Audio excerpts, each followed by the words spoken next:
Hello and welcome to my kitchen. This seems so peaceful and quiet right now. I'm the only one in here. There's nothing else going on. It's hard to believe that very, very shortly it's going to become a hotbed of activity.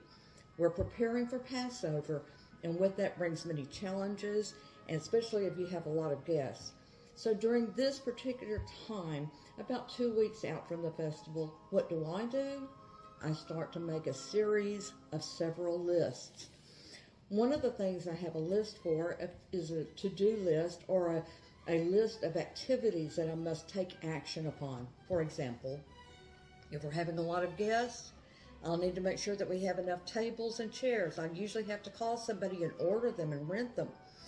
I usually have to be a part of at least the putting up of a massive tent in our backyard. There are things I need to take care of in the kitchen, cashiering it, making sure my pots and pans are in order, things like this. Then, of course, a big one is I need to take an inventory. I need to find out what I have on hand, what I need, what I can get within that period. Another list I make is a list of people. This will include people that have said they want to come, people that we count on coming, people that call and just wonder if they can come, various types of situations like this. And then, of course, this usually involves some sort of a follow-up phone call to make sure, whether they are coming to confirm whatever they're going to do.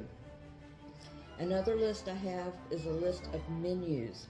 There will be 2 Seders, and this year we will have Shabbat right before the 2 Seders. So I will have guests staying in my home. That means more people for Shabbat. So I will need to provide menus for myself to follow for grocery lists. I'll need to know what people are eating on Friday night, what we will have on the day Saturday, and then I'll need to know what to serve as far as the first Seder, and then, of course, the second Seder. One of the things I need on a list is a list of items. For example, not everything is food. It's not all about the food. There's a lot of preparation that goes into this. I will need to make sure that we have table settings, the plates, the bowls, and then of course we might need a separate little dessert plate. Sometimes I purchase little doilies for people to have at their place settings so that if we're dropping little beadlets of wine or grape juice on the table, that it doesn't make everything messy. We want to make sure that we've got everything for the table settings. We need to make sure that we've got everything we need as far as the fundamental Pesaj items that go on a Seder table.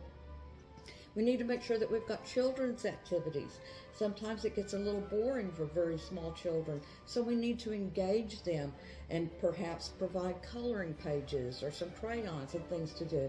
And of course, you want to have a gift for an afikoman, finding of somebody that finds the afikoman, and then it's a good idea to have something as a consolation prize for the children who don't.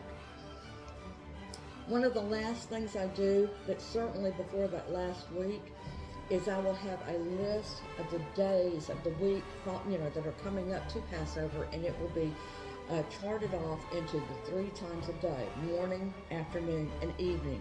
This list will include things that I can do before the Seder, for example, cooking. If I can make something ahead of time and it will keep in the refrigerator, then I need to take advantage of that time and get it done. This is what Joe sometimes refers to as the choreography in the kitchen, because it's almost like a dance that takes place. You have to time things out. For example, some of the cookies I make can only be done at night. They're left in the oven, forgotten cookies or meringues, and so I like to do that at night, keep them in overnight, first thing in the morning, take them out again. And of course, one of the last things we do is to purchase the produce that we need, because I don't want it to go bad in the refrigerator. So this is usually done like 2 or 3 days before Passover to make sure that we have everything. And so I make my list, several lists. I check it several times, and then for sake of this video, I actually have a list of my lists. Everything's going to be so busy during that time, it's hard to imagine from this setting. But if I have everything well organized, things will go off in a well-oiled machine. I like to think that whenever people are coming in, they're wanting to know what they can do.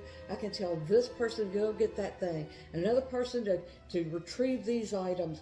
And I'm ordering people around, I'm shuffling around and telling people where to go, and the kitchen just becomes a hotbed of activity. But if I'm well organized, then I know that we can have a very well-run Seder both nights.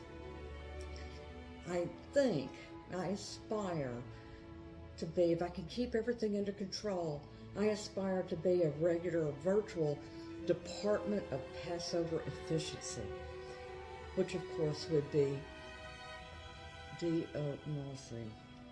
that doesn't really work for me. Maybe a department of matzah efficiency. No, that doesn't really work for me either. I can see that I'm going to have a lot of thinking I've got to do to get this down right. But in the meantime, I hope that your preparations are going as well as mine.